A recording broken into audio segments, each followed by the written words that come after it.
mental health professionals who worked at the Tavistock, who undertook these assessments, who referred some of those young people, that they themselves fear that they've been part of a major medical scandal. Some people say there was pressure to refer quickly because it freed up their time as clinicians, because the waiting list was growing. And once you referred a young person to endocrinology, you saw them less frequently. So it freed up some clinical time. I mean... That's horrifying. Yeah. Anyway. Perhaps you get to the point that you can't change direction. Because what does that mean? What does that mean for you as a human being to go, oh my God, I might have got this wrong, and I might have got it wrong for some of the most vulnerable young people there are. How do we get from a handful to thousands? That's a $64 million question, isn't it? If I'm an ordinary person watching this, based on every time we've gone down one of these cul-de-sacs, we always end up with, there was not enough data, they stopped collecting it. I'm thinking cover-up. Our terrific guest today is an author and journalist whose latest book, called Time to Think, is about the demise of the Tavistock Gender Clinic here in the UK. Hannah Barnes, welcome to TRIGGERnometry. Thanks for having me. Oh, it's a pleasure. We've been trying to make this happen for a while. We had COVID, you had COVID, didn't happen. Here you are finally. Before we get into your book, and it's a very important book, who are you? How are you where you are? What has been the journey through life that leads you to be here sitting talking to us? Journey through life? Well, I've been a journalist at the BBC for 15 years. Before that, worked in commercial radio as a newsreader and reporter. I'm a mum of 2 kids, young kids. I grew up in the suburbs of London, had a pretty normal childhood. I went to Oxford and did the degree of politicians, PPE, and obviously by most people's standards, I'm a massive failure because I'm not Prime Minister. And then went into journalism from there. And you mentioned you're a BBC journalist. I saw you a couple of days ago at Newsnight, actually.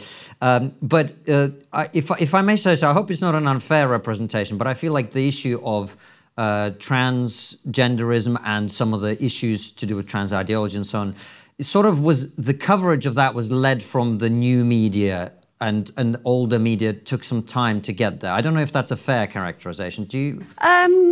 You don't agree? I would agree and disagree. So I think at Newsnight, we were really ahead of the curve. And actually much of the stuff that we know is because of the reporting that I did with my former colleague, Deb Cohen. So, you know, we started doing that in 2019. At that point, there really wasn't much around. There was... We were doing it in 2018, but you're fine. No, sure. But, you know, Janice Turner was writing in the Times, and there was some stuff in print media, but I think it wasn't really till... you know, I think our reporting directly led the CQC to inspect the Gender Identity Development Service at the Tavistock. I think we did have a big impact. Oh, sorry. I feel like I've opened the interview by what appears as me having a massive go at you, even though you're one of the people that's done well. Where I was trying to get to is, why do you think, unlike you, that's maybe the way I should have phrased it, many people took a long time to get to this point where this conversation was even being had? Because I think the media just reflects all these other organisations that have taken a huge amount of time to get to the point that we're at today. So, you know, you could lump politicians in with that, the regulators, the NHS, the central NHS. I mean, the way that several clinicians at the Tavistock put it to me was that this word gender in some way muddied the waters, and sort of the usual checks and balances, if you like, that you'd expect in medicine, and particularly when you're caring for children and young people, just weren't there. People were frightened that in some way asking the same questions or raising the same concerns that you would in any other part of caring for young people, when you did that in this space, there was a fear of being branded transphobic, whereas actually all they were saying was, we're not sure this is safe. And, you know, another said, everybody assumed that we knew what we were doing, that we were the specialists, and somehow it must be really complicated, and there was this cloak of mystery. So that's the only explanation that I think potentially explains why so many people looked away for so long. And as Hilary Cass has said, this hasn't been subject to the normal oversight you'd expect, especially when we're talking about children and drugs that are being used off-label, about which we don't know the long-term impact. And before we get into the book, the question that I already asked you is, what motivated you to write this book? What motivated you to go into the eye of the storm? And it is a storm, and it is possibly the most toxic issue of our time. Well, I got to the point that we'd done sort of 4 films at Newsnight. We also did a radio documentary. But always with journalism, there's so much more that you know that you can never put on screen. I mean, not at all that we were blocked in any way. We were enormously supported by Newsnight. But I knew so much more. And, you know, I've lost sleep over it. And I was really worried by some of the stuff I heard. And I just thought, this is a story that has to be told, because unless this is in the public domain, we can't have a adult, calm, evidence-based discussion about how best to care for this group of often very vulnerable children and young people. I didn't think it was my job to provide answers. I don't think that. I'm not a campaigning journalist. I felt there needed to be a lasting record of what has happened, because I think it's undeniable things have gone wrong. Some things have gone well as well. And some clinicians, not all, wanted their story told. And this conversation had to come out of the gender clinics and into wider society, because the welfare of children really is kind of everyone's business. I agree with you. And what were the things that you lost sleep over, Hannah? Well, that potentially very vulnerable children might have been harmed. And, you know, documents from the clinic, transcripts of interviews that GIDS clinicians gave to the medical director across 2018, they were deeply upsetting. Those clinicians talked about the young people they were seeing, not all of them, but some being some of the most vulnerable children they've ever seen, and being in really quite a terrible state. And in some cases, and again, not very many, but in some cases they were referred for quite a major physical intervention after an hour or 2, or even 3 or 4, which was allowed. But the levels of trauma that some of those children had suffered prior to that didn't seem to be being explored, it's upsetting, you know. And I became a mum in 2016, and it just changes your outlook, I suppose. Of course it does. I mean, when you say major interventions, because there's going to be people who are listening to this who won't know what that means, and you were talking about major trauma. So let's explore a little bit what those terms mean. What does it mean, major trauma, and what do major interventions mean? So trauma, so some of these young people had suffered physical or sexual abuse. Some had lost a parent very young through bereavement, or, you know, had suffered family breakdown. A small but sizable proportion were living in care, which sort of implies that there had been the difficult circumstances leading up to that. Some were living in quite a risky way in terms of their sexual behaviour. Those are all traumatic. Some had parents that were abusing alcohol or drugs, or who had mental breakdown, and that's not those parents' fault, but that's quite traumatic for a child to grow up in that living environment as well. So all those kind of things that would put together in a broad umbrella under trauma. In terms of major interventions, I mean, people will dispute this, but I'm talking about the first intervention, and sort of the primary one that GIDS would refer young people for, is colloquially puberty blockers. And it would seem from the very poor but in limited data that we have that once on puberty blockers, the vast, vast majority of those young people would then go on to hormones, so either synthetic testosterone or estrogen, depending on your sex.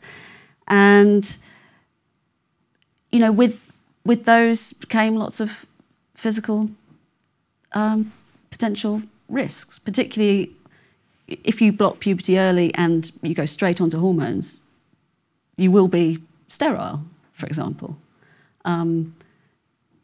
not so much if you go on later, then there's chances to preserve fertility. But, you know, all sorts of things. And to even those who are very happy as trans adults and for them it was the right and only path, they will tell you that it's not always easy living as a trans man or woman.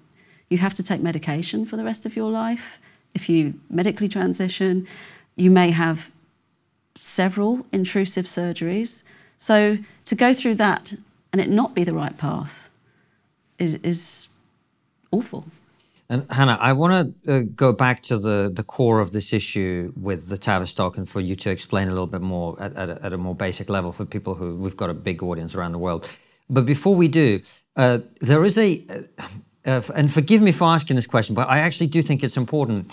The way you talk about it, I feel like there's a tension within you because on the one hand, I think you want to communicate about these issues that you truly care about. On the other hand, I think you feel like you have to be very careful as well. Or maybe I'm imposing that on you, I don't know. The reason I'm asking this is it feels to me like if 20 years ago, a story had come out about some children being harmed by medical malpractice, a journalist at BBC Newsnight would be like, this is the biggest story, I'm going to get the scoop, I'm going to go out and cover this, which you've done. I don't know that they would have had the same sort of feeling that this is a landmine issue. Why is that? Why is a medical malpractice on children an issue about which you have to be so careful?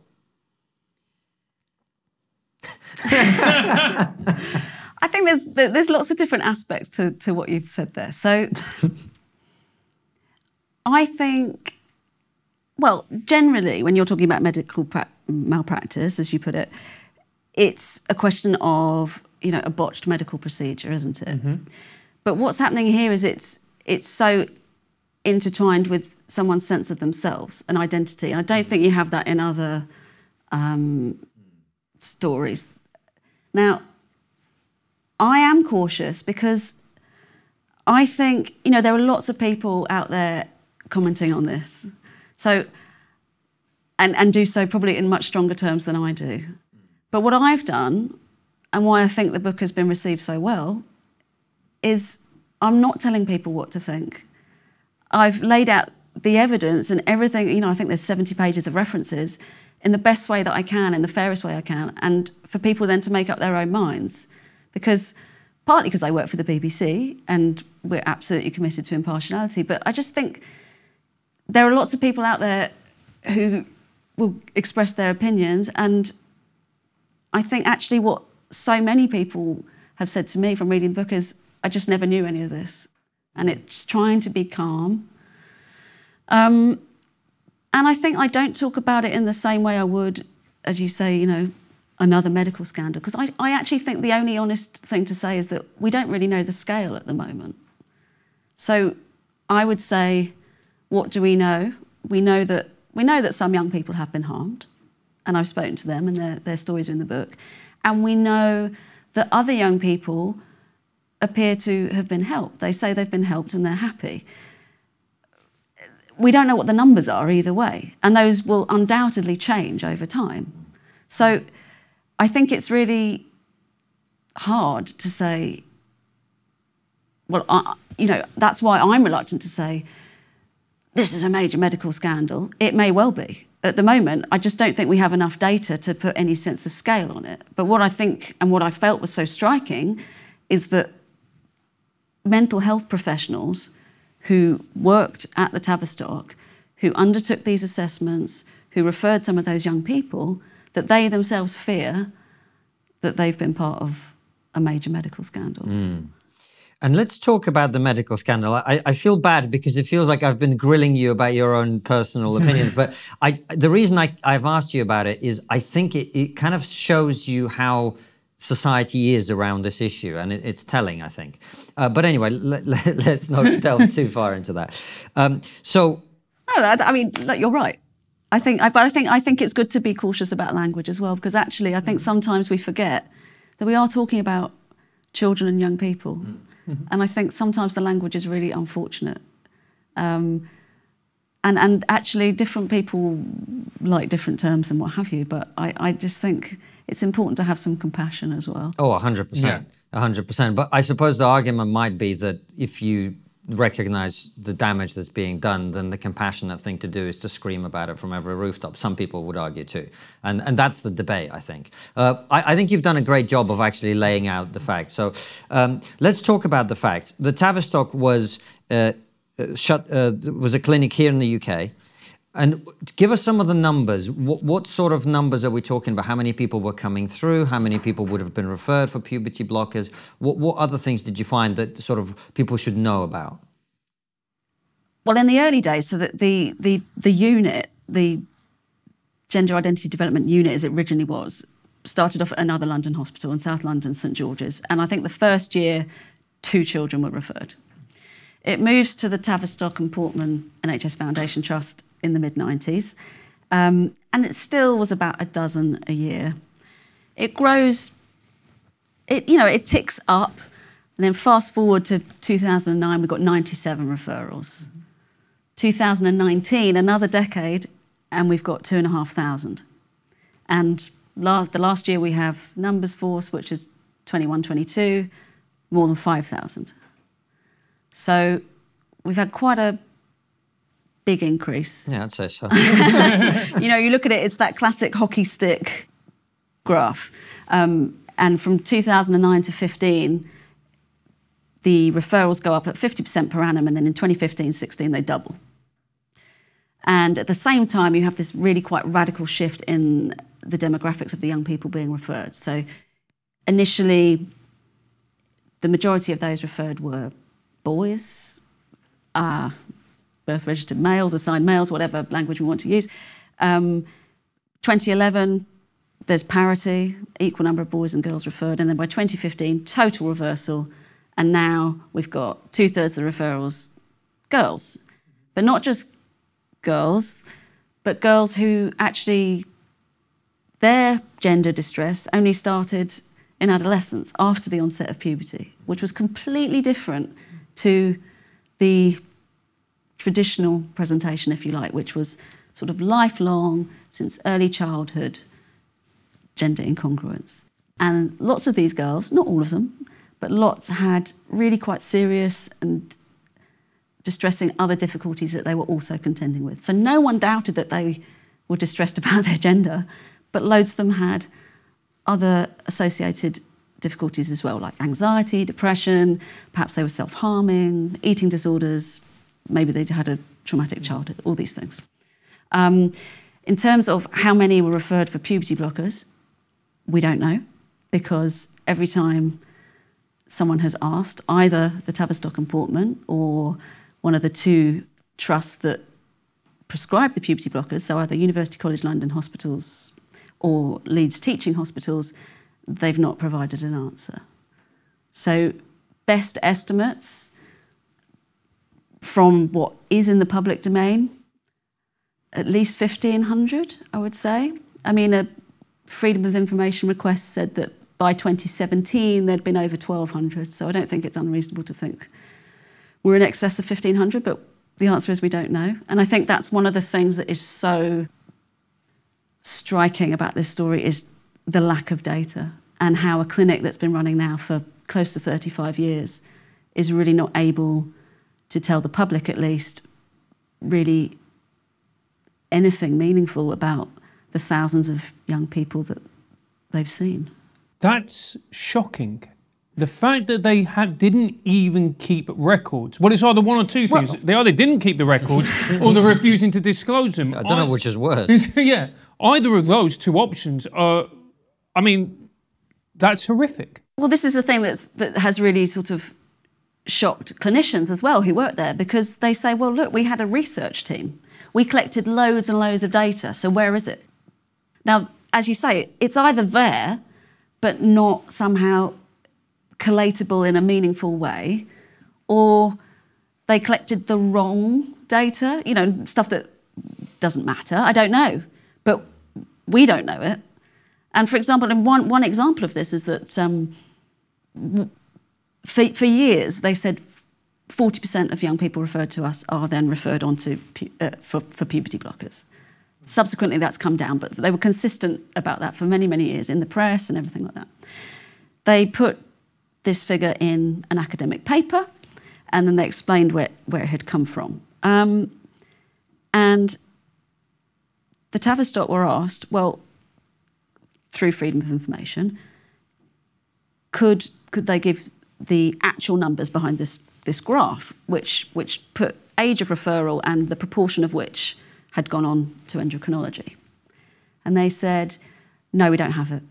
The lead author is a professional at UCLH. Ask them, and the person that did the number crunching, if you like, doesn't work here. They were a research doctoral assistant. So UCLH were asked that same question. You've got this graph. Can we just have the data behind it? We don't have it. Please go back to the Tavistock.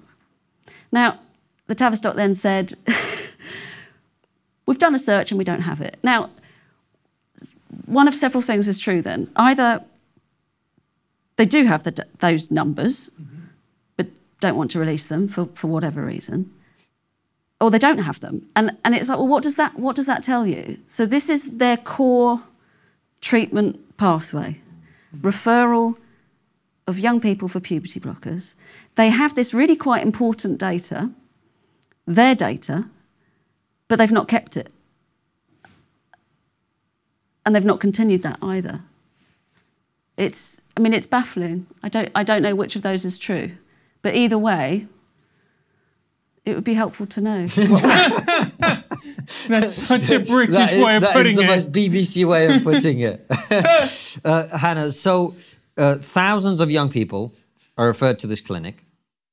Can you describe to us, as a customer of this thing, or whatever the right term is, as a patient, whatever it is, what is your experience like? So you're a child, let's say you're, I don't know, what would be a sort of median age? 11, 12, 13. So you're 11, 12. You may be coming from care. You may be coming from a dysfunctional family. You may have been abused. You get there. What happens to you? I'll answer that. I just wanted to stress, not all kids were like that. Yeah. And I just want to say, like, so many of these young people, actually, they had loving families and they just didn't know what to do. There's nothing worse, is there, than seeing your children in pain. So you're absolutely right. And look, as a and they were going parent, to the professionals to ask for help. Well, quite. And as a parent, I think actually, this is sometimes where people go, well, why do people care so much about this issue? It's not that many people and whatever. But you mentioned yourself becoming a mother, and as a parent now myself, I think for a lot of parents, their big fear is that, and we'll get onto this, where do young people, particularly young girls, get the idea that this is the right thing for them, number one. Let's say your child has that, and then you go to the professionals and you're like, look, I'm just a parent, I don't know what's going on, can you please help me? And then after a couple of hours, they're on the pathway to hell, right? That's, I think, where parents' concerns are.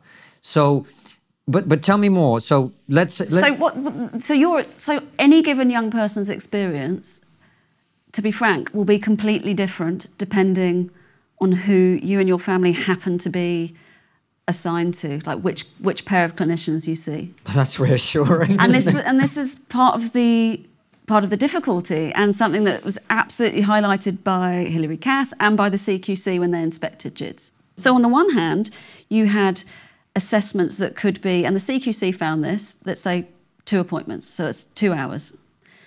On another hand, at the absolute extreme, they could be 50 sessions. So therefore you're talking years in the latter, a couple of hours in the former. Now, the experience that young person and their family have is so worlds apart in those two things. Mm-hmm. Now, it could have been in the 50-session assessment, which was rare. It could be that person was then referred for puberty blockers. But having gone through years of talking therapy and everybody being as sure as they could be, because there's never certainty, but as sure as they could be and fully informed and making that decision along with their professionals. That is a very different kind of relationship and,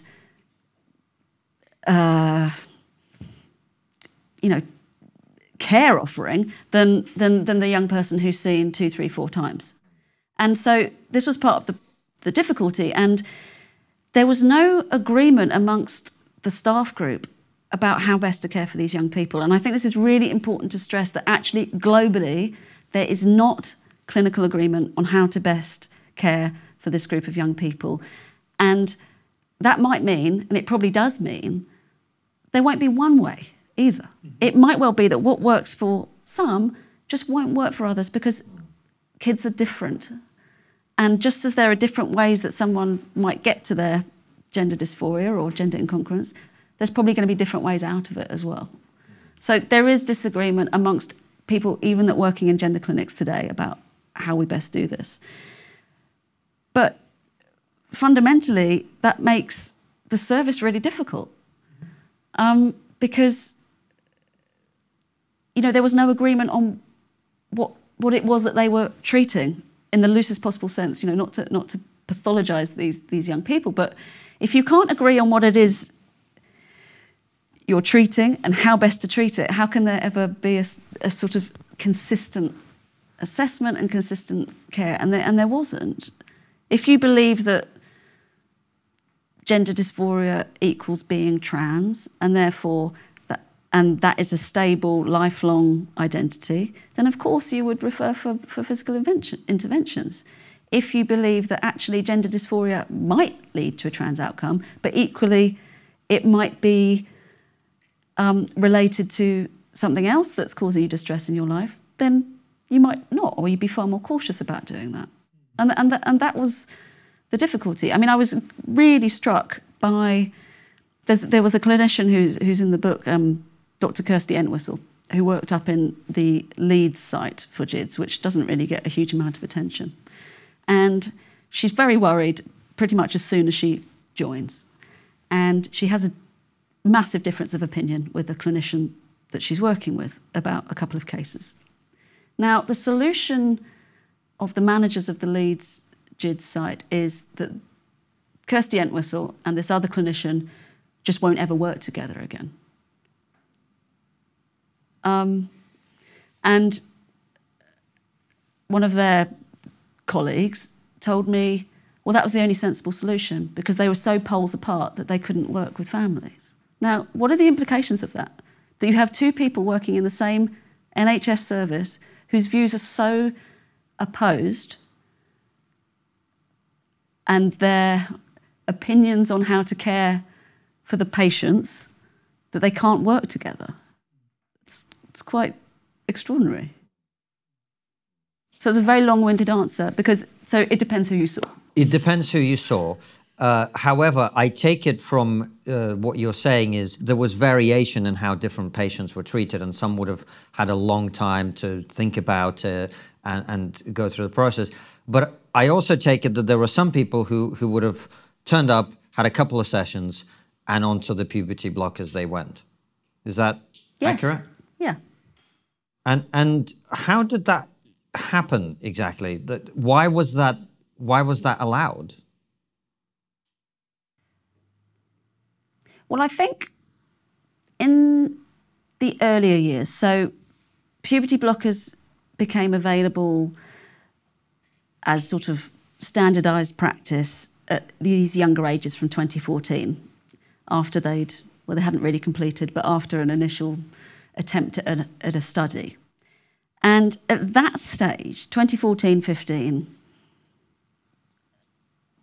although some of the clinicians didn't understand perhaps why you might refer, even after 6 sessions, which was the kind of the assessment model, they weren't overly concerned, because in their eyes at that time, what they were constantly being told, and there was nothing to suggest to the contrary, was that what the puberty blockers did was they provided time to think, and there were no long-term effects, and they were completely reversible. And actually, what so many of those young people needed was time to think. They were very, very distressed. And the rationale of the blocker makes perfect sense. That you've got this mismatch between your biological sex and the gender identity that you perceive. You stop your body going through the puberty of your biological sex, and then you can hopefully take away some of that distress and then think about things. Now, it was only really when, so in those years, 2015-ish, lots of clinicians told me that pretty much any young person that wanted the blocker could have it during quite a quick assessment. And actually, as long as they met the criteria for gender dysphoria, which pretty much all of them did because they're silly and most teenagers would meet them, they would be referred for puberty blockers. What were the criteria for gender dysphoria that you say were silly? Well, one area, this is a rare moment of agreement from both those who are very pro-medical intervention and those who are very against, is that you know, they're steeped in gender stereotypes. So it'd be things like playing with toys that are typically associated with the opposite sex, having friends that are mostly of the opposite sex, wanting to be the opposite. You know, they're just... So if I were a girl who was a bit of a tomboy, yeah, quote unquote, and I felt some sort of distress, puberty blockers, off you go. Well, you have to have the distress, and it has to be for more than 6 months. But 6 months is not a huge amount of time. Mm-hmm. No. It's not a huge amount of time.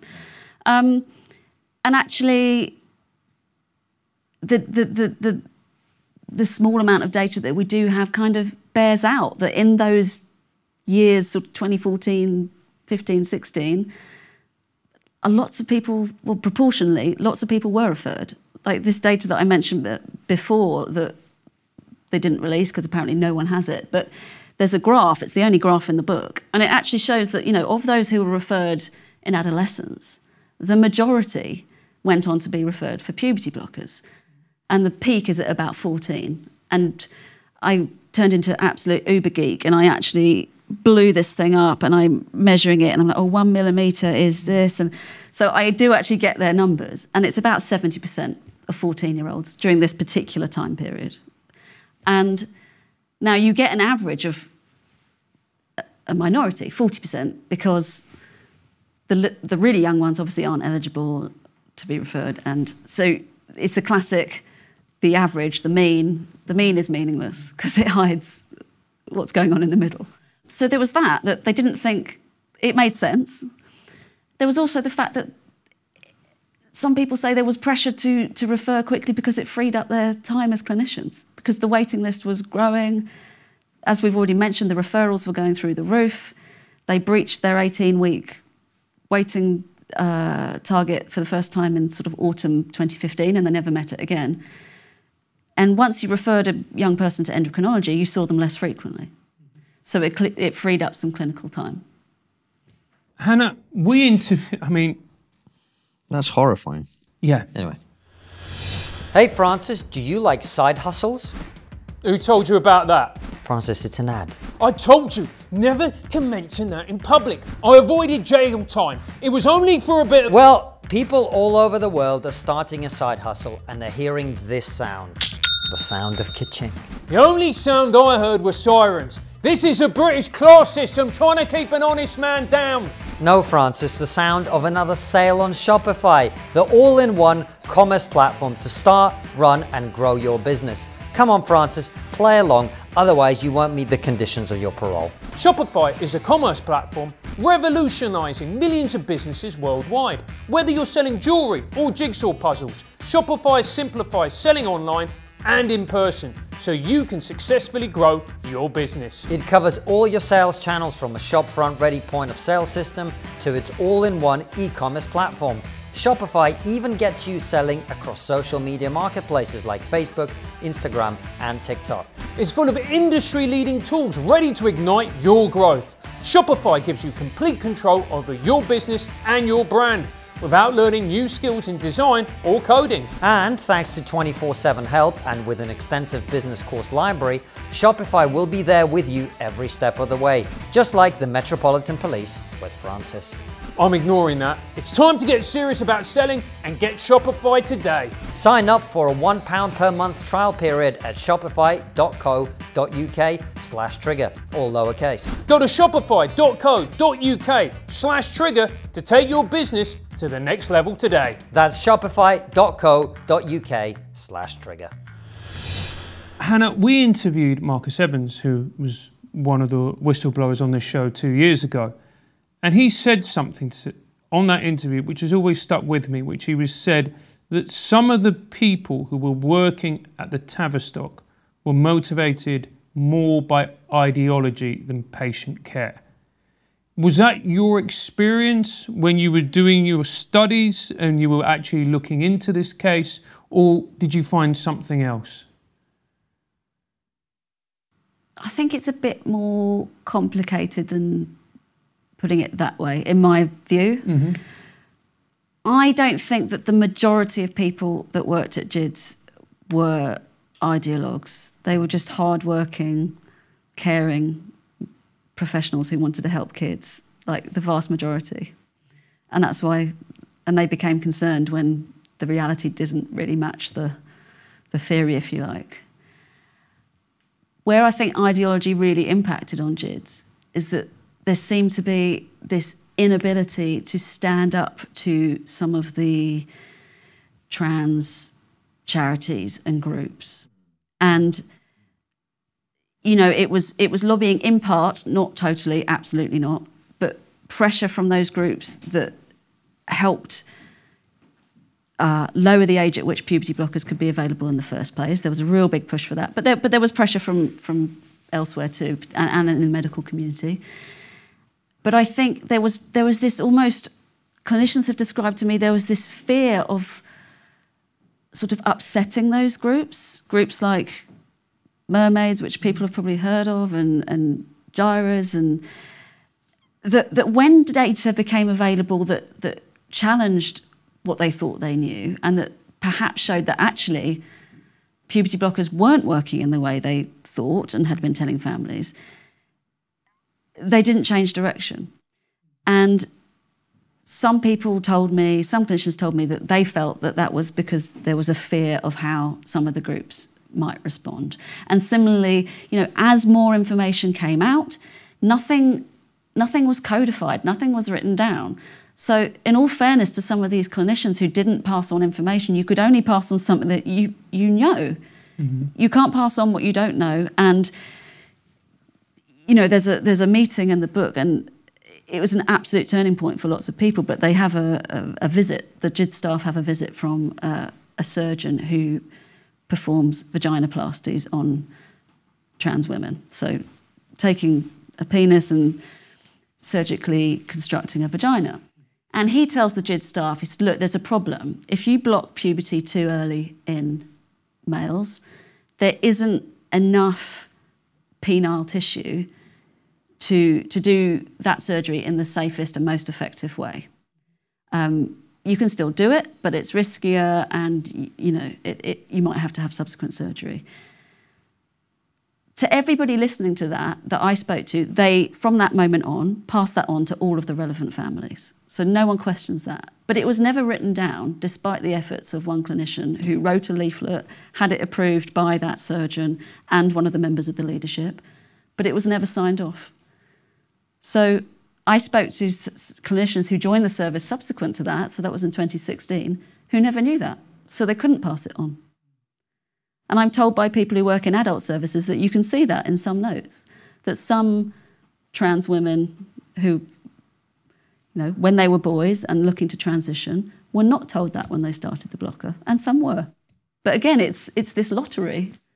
So to go back to your question, I don't think most of the people working there were ideologues. I think there was but I think the service became, if not captured, then frightened to stand up to ideology when evidence became available that showed actually this intervention was not working for some people. So effectively, these charities, and push back if you think my language is too inflammatory, but I'm trying to be as accurate as I possibly can be. These clinics were essentially bullied by these charities because they were intimidated by what could happen, or how essentially if they didn't adhere to what these charities felt was best.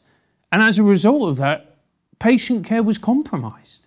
Well, I'm not sure I'd say they were bullied, because in all fairness to charities and lobby groups, that's what they're there for, right? They're there to put forward their view of what they feel is the best treatment for the people they represent. So you can't blame them.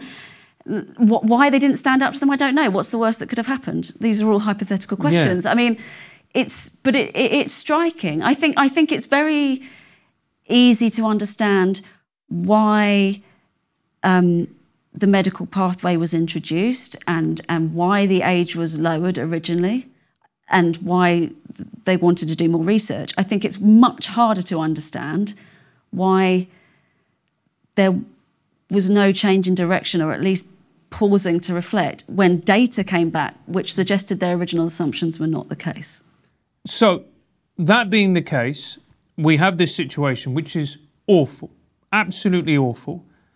When was the moment that the medical community and people like Marcus Evans started to go, there's something very wrong going on here?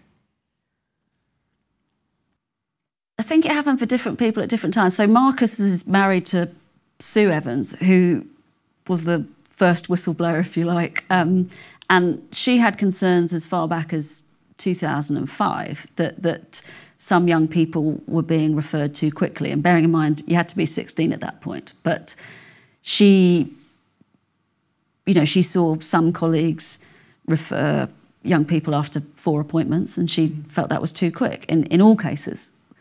So Marcus Evans had lived through that experience, if you like, and then there was quite a big gap between Sue leaving in around 2007, and then lots of people taking their concerns to Dr. David Bell, who was a very senior psychiatrist in the adult service of the Tavistock, but also at that time the staff governor. So he was the representative on the board of governors who kind of spoke for staff across the trust. And essentially 10 members of GID's staff who had tried repeatedly, and there's a paper trail that shows this, to raise their concerns within GIDS and within the trust to very, very senior board members. Nothing changed. And so they took the concerns to David Bell, and then it all became in the public. And that's when Marcus, he resigned over the fact that he didn't feel that those concerns were being taken seriously enough by the trust, and equally that Dr. Bell had been treated very poorly. But the clinicians themselves who were working at that point, they each had different moments, but there was several. It was really when the first bit of data came back from this study that had begun, which challenged all the assumptions they had about puberty blockers. Because what this showed was that of those who had become old enough by that point, every single one of them had gone from the puberty blocker to cross-sex hormones. But also that there'd been no psychological benefit to being on the puberty blocker. And so for Dr. Anna Hutchinson, she describes learning that as her holy fuck moment. Because it exploded everything that they were doing. She said, what are the chances of being given time to think and all children and young people thinking the same way? She's like, that just doesn't happen. It doesn't happen in psychology. And also, even if we gave them time to, that this is what they did do, there was no space to think in the Tavistock model anyway, in the GIDS model. Because when you went on the blocker, you didn't have more talking, you had less. You got seen every 3 to 6 months. And actually, these young people weren't feeling better. In some cases, both psychologically and physically, they were getting worse. And so at that point, quite a sizable number of clinicians just went, this isn't safe, what we're doing. And they became much more cautious, and they extended their assessments, and that's probably how we got to, the 50, although very rare, but, because they felt, as one clinician puts it to me in the book, like, that knowledge that pretty much everybody that started the blocker went on to cross-sex hormones totally changed the way I practiced, because if I didn't think that a young person should go on hormones, I wasn't going to put them on the blocker. Because you had to do the work then. It was far too late once they were on the blocker, because the other thing that they noticed was that actually a young person tended to shut down once they got on the medication. They got what they wanted. They weren't at all open to talking. Hannah, and I'm curious about what happened when, prior to that discovery, when people went and raised concerns and they were not taken seriously. Do we have a sense of why that happened? Because I think that's a question a lot of people would be asking. And I think you've got a very measured take on all of this, in that you're really looking at an organization, like any organization, in which it's lots of busy people and they don't have the time and blah, blah, blah, blah, blah. Is that what happened? Was there people at the board level who felt that this is the path that they must proceed down? Why did those concerns not get taken seriously prior to this discovery? I think there are different reasons why these concerns weren't acted on. One appears to be that certain people in the trust just believed that this was the right thing to do. Like, this is a vulnerable group of young people, trans people are marginalised and stigmatised, and we're helping them. And any concern is transphobic. I think some people perhaps didn't raise concerns as robustly as they might have in hindsight, because there was this really, I don't know how unique it is, but I wouldn't say it exists in the BBC, for example. I mean, I like my colleagues, but people at GIDS describe it as a family, and they were encouraged to think that way, at least for a time, before it became absolutely enormous. And when concerns were raised about clinical practice, it was made to appear to the rest of the team that you were criticising the leadership or you were criticising a person. And yet these were people that we cared about, and, you know, you don't criticise your family. And then arguments would come back, well, we're doing it better than everybody else, or, you know, the private sector would be worse. And they said, but that's not good enough. Like, what we're doing is not good enough. We can't just say, well, other people would be worse. Some people have suggested that the concerns weren't taken seriously enough because over time, the contribution that GIDS made to the overall income of the trust was quite significant. So it went from around 2015 being about 5% of income that came into the trust to about 13% at its peak. And when you combined that with the adult service, which the Tavistock took on 2017-18, it was a quarter of the entire income. And no one suggested that there was anything sort of really malicious about that.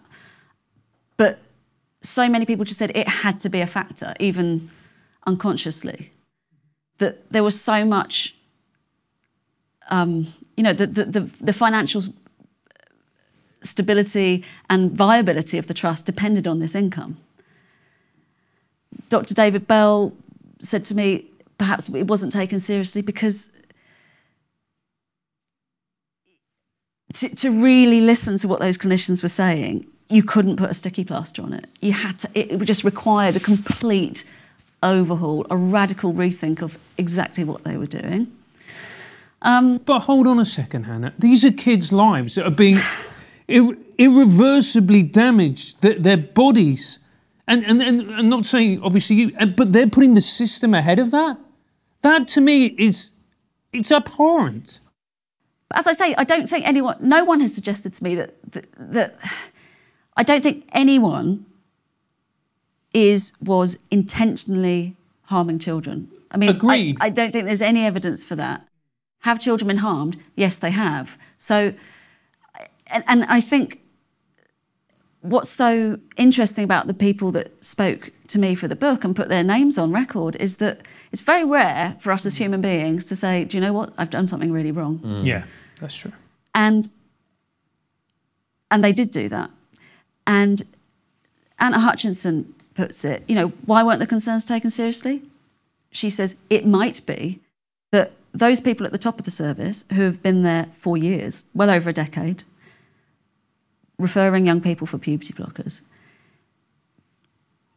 perhaps you get to the point that you can't change direction. Because what does that mean? What does that mean for you as a human being to go, oh my God, I might have got this wrong, and I might have got it wrong for some of the most vulnerable young people there are. And perhaps that's intolerable, and perhaps that explains in part why they didn't change direction. Yeah, absolutely. Yeah, look, it's a very, very good point. The thing that I always struggle with this issue, and this is someone who was a teacher for many years, and I taught autistic kids, is that no one picked up the link between autism and especially autistic girls. I think the number there, or the stat that I keep remembering, is 40% of these girls who were referred had autism. And they were dealing with mental health professionals. Why did someone not jump on this sooner and go, hang on, there's a very real link here between autism, gender dysphoria. Then something else is happening here. Do you see what I mean? Well, I think they did spot that. So, I mean, their own research showed that I think it's 35% of boys and girls that were referred had autistic traits. So they spotted that, and it's what you do with it. And seemingly, it didn't change anything. And this is another theme, if you like, that whether it's that you realise that over a third of your referrals are autistic compared to 1-2% nationally, whether it's new knowledge on surgery, whether it's new knowledge on how the blocker might be working, clinicians use this phrase like everything changed, but nothing changed. So practice just never changed. So they knew that, they knew. And the CQC picked up that I think of the sample of records that they looked at, 50% were autistic of the ones that had been referred for the blockers. But they weren't collecting that data. And when Kira Bell, who was seen at GIDS and transitioned and is now detransitioned, when she took the case to the High Court, in the original judgment, the judges remarked that they were surprised, in characteristically understated British language, that GIDS didn't have that data. How many of the people you refer are autistic? They didn't know. Hey KK, do you like trigonometry? Of course I do. Incredible interviews, fascinating guests, phenomenal live shows and hilarious raw streams. In that case, you need to join our locals so you can have access to even more brilliant content. That's right, you get the chance to win incredible prizes, ask our phenomenal guests your questions, access extra content, and now the only place to watch our Raws on Catch Up is on Locals. Our Raw shows still go out at 7 PM UK time, 2 PM Eastern as normal. But if you want to watch them after this time, then you're going to need to sign up to our Locals. Raws have now become too spicy to stay on YouTube, so they're only available to watch back on our Locals page. All you need to do to sign up is click on the link below this video, and for just $7 a month, you have access to all of this brilliant content. $7 a month, even for someone of my persuasion, that's a bargain. See you all on Locals. And it's also the element of how many of these kids who are going through this process they're just gay. They're just gay kids. I mean, whenever because the show has got quite big now, there are people who come up to me. I get quite a lot of gay men and gay women wanting to talk to me about this. And I remember talking to this gay lady. It makes me sound like I'm from the 1950s when I say that, but a few weeks ago, and we were talking about this, and she approached me and we were having a nice conversation, and she just looked at me and she went, "Thank God that I'm in my late 20s, because if this had been around when I was 12, I would have transitioned and I would have screamed the house down until, there was medical intervention, because that's how upset I was at the fact that I was gay, or I am gay." I think this is the part of the story which people, particularly in, liberal metropolitan cities, find the hardest to accept.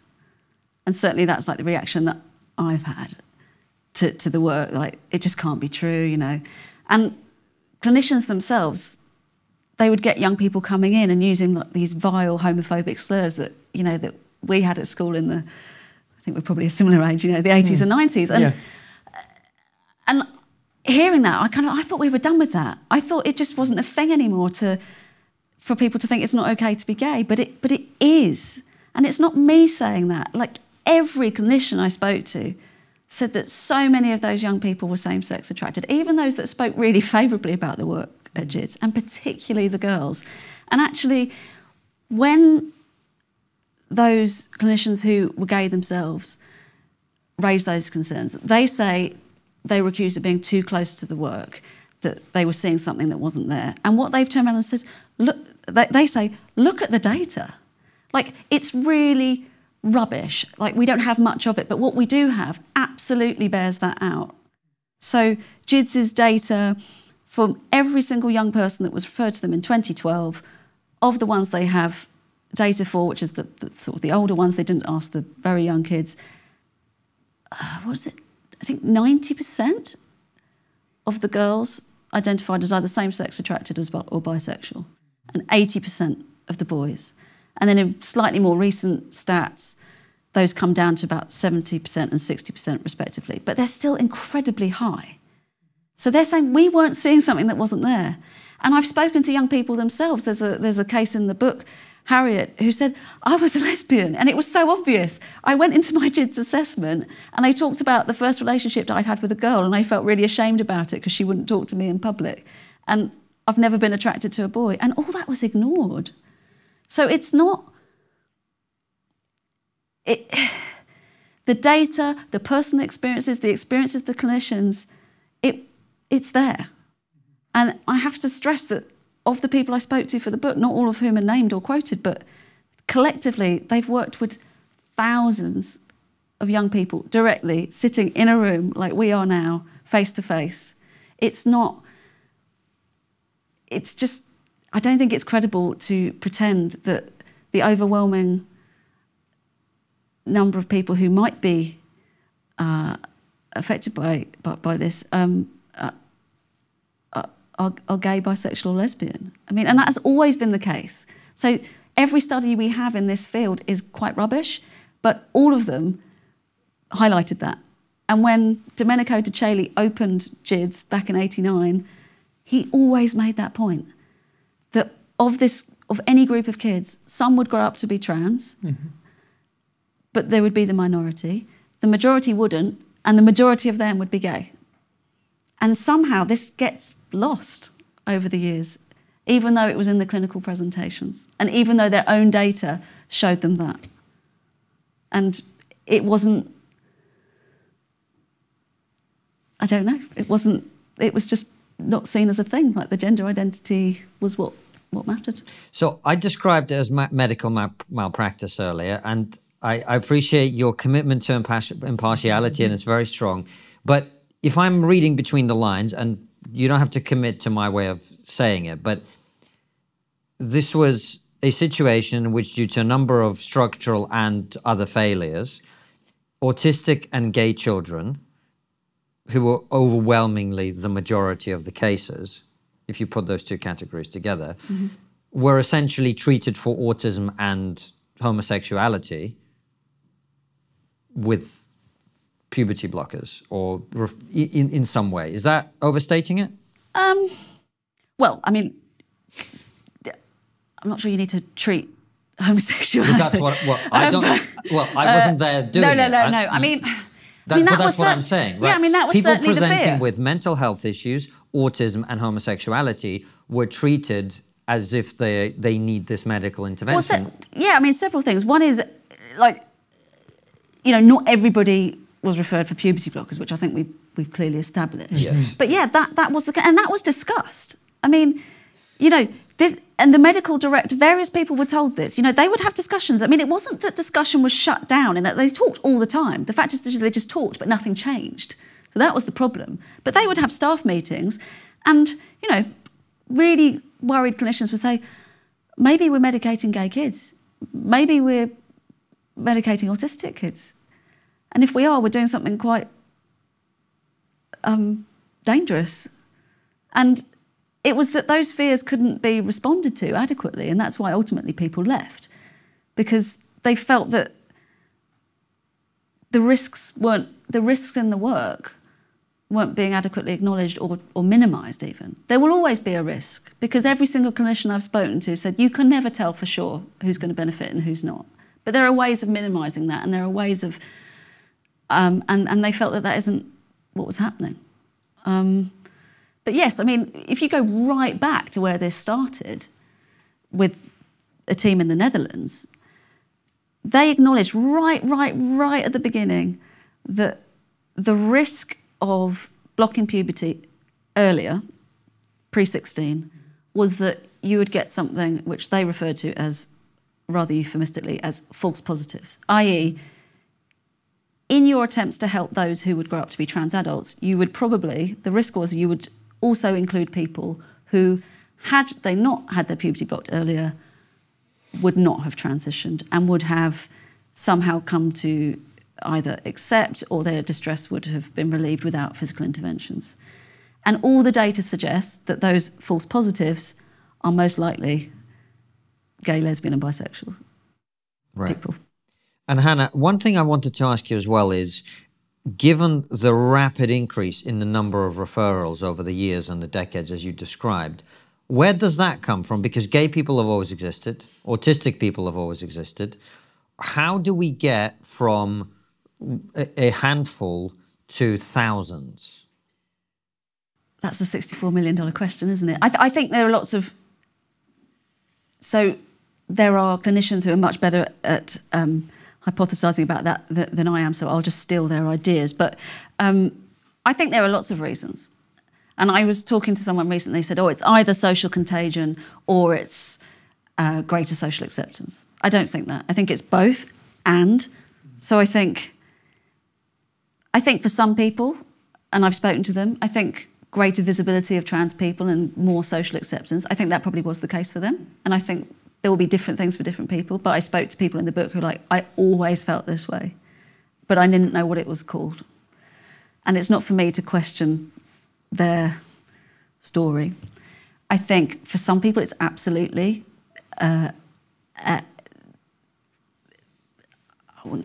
whether we use the word contagion or not, but there's certainly influence of friends and peer groups, and even WPATH, the World Professional Association for Transgender Healthcare, acknowledges that in their most recent standards of care, that for some there will be that influence, because why wouldn't there be? There is for everything.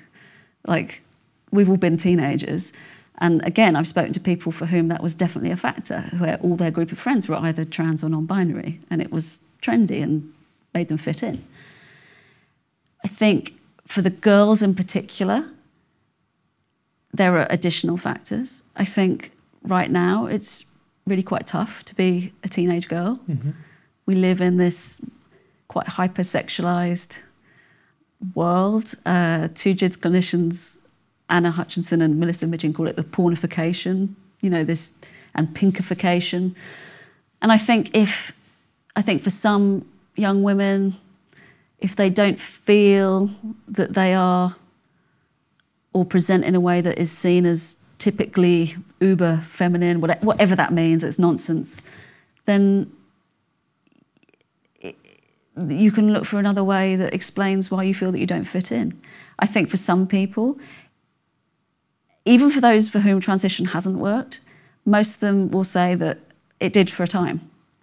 And initially, in the early stages, they felt great, because it was like, oh, this explains why I've been unhappy. Not everybody. If you inject me with testosterone, I'll probably feel great for a while as well. Well, it's a natural antidepressant. Well, that's what I mean. Right. So when you inject people with drugs, they often feel great. This is not necessarily evidence of that being the right thing to do. And as we've discussed, like internalized homophobia will explain it for other people. So I think there are all kinds of reasons. Can you put some percentages on those things for us? Because, the difficulty is that I agree with you that there's a complex range of explanations, but the problem is that can be used, and I'm not for a second suggesting that's what you're trying to do at all. I'm just trying to get to the truth here. That can be a way to conceal the reality of what's happening. Do you see what I'm saying? Because if we say, look, there's a reason for this, but like one of them is 90% of the entire total. Yeah, but I'll put it back to you, like, how could we possibly come up with the percentages? I mean, what would that look like? How would we arrive at that data? I think it's hard to say. One of the things I think we ought to look at is, I don't know if this has been done, but several years down the line, you go and speak to those people and see how they feel about what happened. Yep. And then you kind of break it down from there. At the very least, we probably would want to know how many people receive treatment that they shouldn't have received. That seems to me quite a priority here. Yeah, that would be good to know, wouldn't it? I would think so. But we don't know. And why not? Well, I think there are several reasons we don't know. So one is, if we keep it focused on GIDS, I think they haven't wanted to find out. They haven't found out. I mean, their own documents, their own information that they've released under Freedom of Information shows that there was a time when they said, yes, we are going to record both those who change their minds prior to medication and those who do once they've started either the blocker or hormones. And for a couple of years, 2017, 18, they said, yep, we're doing that. And then they suddenly said, no, we're not going to do that. It's really time consuming. So they never collected that data. Only they will know why, because that seems quite important data to have. Because in order to benefit, it's why I find the argument that some people make that we shouldn't talk about, that talk of detransition, so people have gone through a medical transition or surgical transition and then revert back to their natal sex. That doesn't undermine the experience of those for whom a medical transition might work. Actually, I've spoken to, there's a trans researcher in Canada who's doing loads of research on detransition, and he says, we can make treatment better for everybody if we understand those for whom it doesn't work as well. That's equally important because everybody wants to prevent that happening. So, yeah, but we've had no follow-up of GIDS patients, so we don't know where they are. We don't know who's happy, who's unhappy, who's medically transitioned, who hasn't. And it would be equally helpful to know, of those who never transitioned, what was it for them that worked or didn't work? I mean, these are all really important questions which we have no answers to. What we do know from the very limited studies that exist on people who have detransitioned is that the reasons they give for detransitioning and also identifying as trans in the first place, they vary. But how you ever get to reliable percentages, I just don't know. Yeah. I guess the reason I'm asking you is, again, not trying to put anything on you, but if I'm an ordinary person watching this, based on every time we've gone down one of these cul-de-sacs, we always end up with, there was not enough data, they stopped collecting it. I'm thinking cover-up. That's what I'm hearing. Now, that is quite, I mean, I watched Chernobyl the other day. You kind of see elements of how people, particularly in stressful situations, where there's a lot of fear, where they know they've done something wrong, but they don't want to admit it, you kind of can see how even often well-meaning people will end up doing things that are bad and then not wanting those things to be revealed. But it sort of feels like every time we go down one of these paths, we always end up where they stopped collecting the data, they didn't look into it, they didn't want to know this. That's sort of what it feels like here to me. It may be. I don't know. I mean, I would. One of the people I spoke to with the book, Dr. Juliet Singer, says she's a child and adolescent psychiatrist. She also happened to be a governor at the Tavistock. And she felt she was constantly asking for data as soon as she arrived. And she felt, and certainly others feel, that it wasn't just that it wasn't a priority, which is strange in a clinical service, but it wasn't just that it wasn't, she felt that they didn't want to find out. And that might be the case. Only they will know for sure. But she also made the point that if you don't have the data, if you don't know your patient population, you don't know how many are autistic or gay or have anxiety, depression, if you don't know that, you don't know the long-term outcomes of the treatment, you don't know how many people are satisfied or unsatisfied by the treatment, how can you be experts? Because what are you experts in? Now, those are questions posed by people who work at the trust. I don't, it won't surprise you to say, I'm not going to say it's a cover-up, but certainly the question has been raised by those who are close to it. Mm. And just finishing off with these detransitioners, their bodies have been irreversibly changed. what are they experiencing? In what physical state are they left in now as a result of these puberty blockers, the surgeries, the hormones? Do we know? I think different people are in different situations. So your body from puberty blockers, you're not going to be permanently altered. But what I would say is that I'm still in touch with them. Still identifies as trans, a young trans man, he's 20 now. So he was on blockers for 4 years, between the ages of 12 and 16. And he's chosen not to take testosterone, but still identifies as male. Now, he broke 4 bones while on the blocker.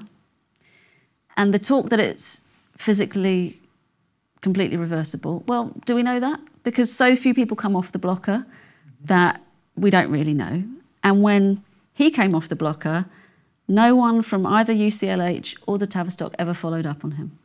So he came off at 16. It wasn't until 18, 2 years later, that he got his periods. And even now, another 2 years later, they're not regular.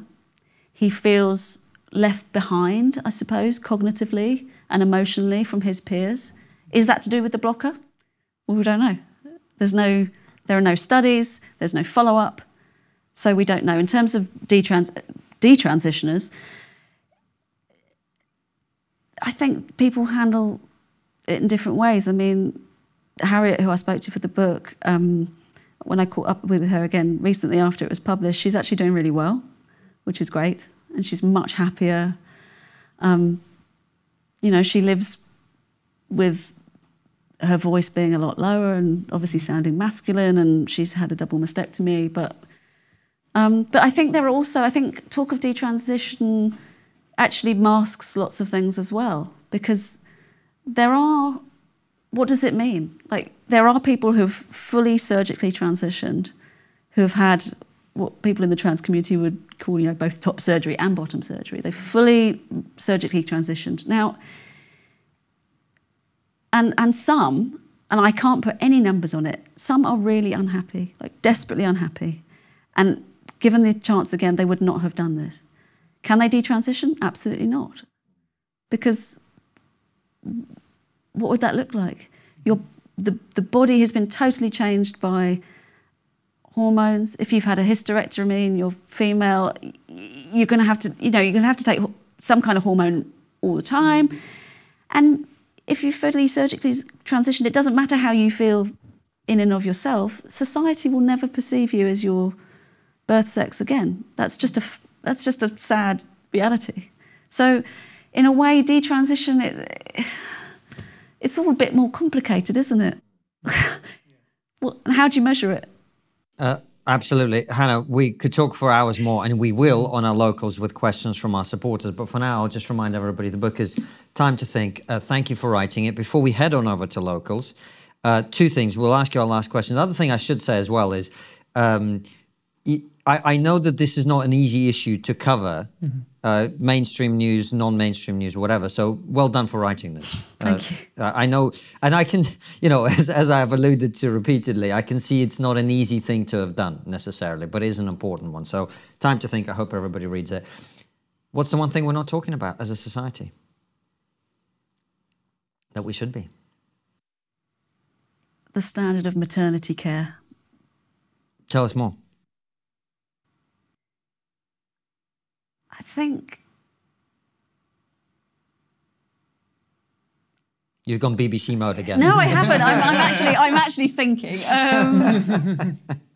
I think when you have one of the most developed nations in the world, and close to 40% of maternity trusts are inadequate or requiring improvement, I don't think that's a good place to be for women and their partners and their children. Agreed. Head on over to locals where we continue the conversation.